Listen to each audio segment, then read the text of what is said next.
অন্ন রেখে দিতে বলেছি, যে যে অন্ন পরের দিন পূর্ণ হয়ে থাকবে হাড়ি, তোদের খাবার অভাব হবে না। তো তবুও এখন তোমার সমস্ত কিছু পূর্ণ হয়েছে, তুমি রাজমাতা হয়েছে, তোমার পুত্র জ্যেষ্ঠ পুত্র রাজা হয়েছে, আমাকে কেন বিদায় দিতে তোমার কার্পণ্য কিসে? বিদায় দাও, হাসি মুখে বিদায় দাও মা। চরণ ধরে মায়ের কাছে মিনতি করে বলছে। মা আস্তে আস্তে মুখ খুললেন। হে মাধব, আমি জানি সকার্য সাধনে তুমি এসেছো ধরায়, আমি জানি। মা কুন্তি জানেন না যে সকার্য সাধনে ভগবান আসেন ভুবনে? আমি জানি, জানি। কিন্তু বাবা, একটা কথা যে ভুল বলে ফেলেছে, ভগবান ভুল বলে ফেলেছে। হ্যাঁ মা, শুনছো খেয়াল করে? ভগবান ভুল বলে এসেছেন এতক্ষণ। যুধিষ্ঠিরের বর্ণনা আমরা মাঝে মধ্যে শুনবো, এখানে ওখানে বলবো, নিজেরাও পড়বেন, যে যুধিষ্ঠির জীবনে ফেল করে নাই, যে যুধিষ্ঠির ব্রহ্মজ্ঞানী ধর্মের পুত্র, তিনি কোথাও কোনোদিন ফেল করেন নাই। আজকে দেখুন কেমন ডাহা ফেল করে বসে আছে যুধিষ্ঠির। হ্যাঁ, যুধিষ্ঠিরের মতো ব্রহ্মজ্ঞানীও ফেল করে গেল। অন্তঃপুরবাসিনী অসূর্য স্পর্শা যে নারী, সে কেমন করে ভগবানের ভুল ধরে ফেল? বলো মা, হাউ ইজ ইট পসিবল? কি করে সম্ভব? এরকম মুখ্য জননী যে কোনোদিন লেখাপড়া স্কুলের কি বলে চৌকাট ডিঙায়নি, সেই মা ভগবানের ভুল ধরলেন কেমন করে? কি ভুল করেছে ভগবান? বলছেন এক এক করে। হে মাধব, তুমি বলেছ যে আমার পুত্রকে, অধর্মকে নাশ করেছ, আমি মেনেছি। ধর্মের পুনঃপ্রতিষ্ঠা করেছ, আমি মেনেছি। আমার পুত্রকে রাজা করেছ, আমি মেনেছি। চক্রবর্তী সম্রাট করবে, আমি আপত্তি করিনি। শশাগড়া পৃথিবীর রাজা, যা বলেছিলে সব ঠিক আছে, আমি সব মেনে নিয়েছি।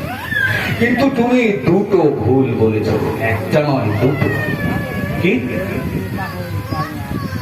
বলেছ? যে দুঃসময় তুমি আমার পাশে ছিলে, বলেছ না? হ্যাঁ মা, বলেছি তো। তোমার দুঃসময়, তোমার ঘরে যখন খাবার ছিল না, হ্যাঁ, তোমার হাড়িতে চাল চাপাতে পারছো না, আমি এসে অভাব মোচন করবার জন্য ছুটে এসেছিলাম। বলো, তুমি অস্বীকার করতে পারো? না না, আমি অস্বীকার কেন করবো? আমি অস্বীকার কেন করবো? আমি তো স্বীকার করছি যে দুঃসময় তুমি আমার পাশে ছিলে। আমি তো স্বীকার করছি দুঃসময় তুমি আমার পাশে ছিলে। তাহলে আজ আমার কি অপরাধ যে আমাকে তুমি এটি সুসময় বলে তুমি আমার পাশ থেকে সরে যাচ্ছ?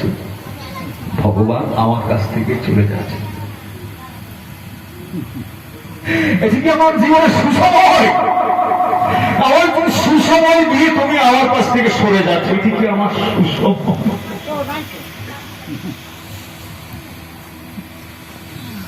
ভগবান চুপ হয়ে গেছে, বাঁচাল এখন চুপ হয়ে গেছে। ভেবে দেখিনি ভক্ত যে ভগবানের চাইতে বড় হয়। শুনেছ না যে ভগবানের চেয়ে আমার হতে আমার নাম বড়, তা হতে আমার ভক্ত বড়। কেমন করে বড় মেপে দেখো এবার ভালো করে বুঝে মেপে দেখো। ভগবানও ভাবেন না এই যে ভক্ত তাকে এইভাবে পোষে ফেলতে পারে, বেঁধে ফেলতে পারে। তুমি ভুল বলেছ যে দুঃসময় তুমি আমার পাশে ছিলে। এখন এমন একটা সুসময় তুমি আমাকে দান করেছ, যে সময় ভগবান আমার কাছ থেকে দূরে সরে যাচ্ছে। আরেকটি ভুল বলেছ, দুর্যোগে তুমি আমার ছাতা হয়েছে। কেন? তখন দুর্যোগ আসলে তো আমরা, হে মাধব ত্রাহি মধুসূদন, হ্যাঁ হে মধুসূদন, তুমি কোথায়? এসো একবার আমাকে রক্ষা করো। মাথায় ছাদ ছিল না বলে তো করেছিলাম, আজ তো মাথায় ছাদ দিয়েছ। এত বড় রাজপ্রাসাদ দেখেছি, আমি কেমন করে কাঁদবো? হে মাধব, এসো আমার মাথা রক্ষা করো।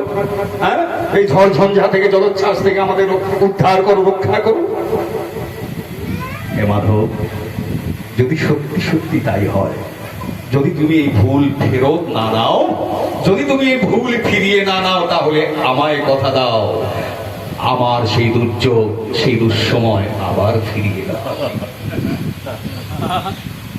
আমি এই সুসময় চাই না, আমি রাজমাতা হতে চাই না, আমি চাই আমার মাধব কেবলমাত্র আমার কোলে থাকবে।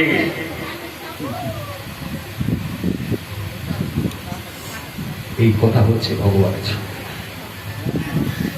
ভগবান বলছে স্বগতোক্তি, নাটকে এটিকে বলা হয় স্বগতোক্তি।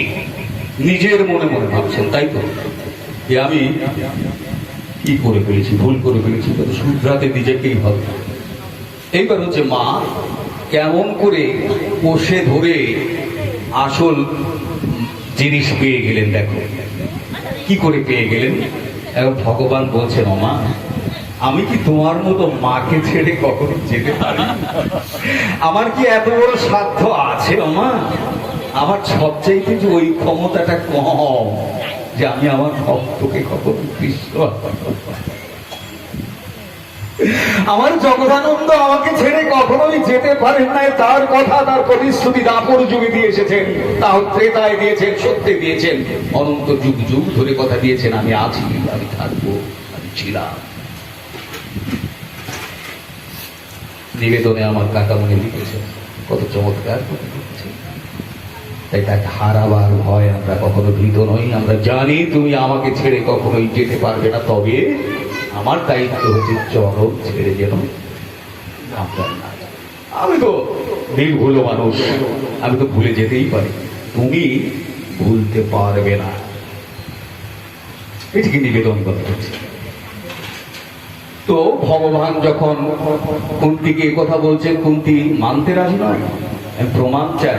হ্যাঁ মা, দেখো আমি তোমাকে কখনোই ছেড়ে যেতে পারবো না, আমি তোমার হৃদয় মন্দিরে সব সময় রয়েছি। আমি দেখো অন্তর্ধান হচ্ছি, তুমি আমার নাম ডাকতে থাকো, আমার নাম ধরে ডাকতে থাকো, তোমার যে কোনো প্রিয় নাম ধরে তুমি ডাকতে থাকো, আমি তোমার সামনে একেবারে তোমার মনোময় মূর্তি দিয়ে উপস্থিত হবে।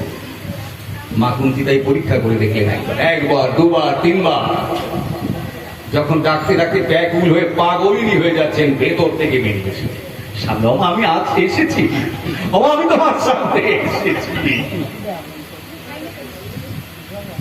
এটি ভগবানের সঙ্গে সম্বন্ধ করবার মজা। সম্বন্ধ করিয়া ভজে তারে রাই নাহি তেজে, বাকি সব মরে।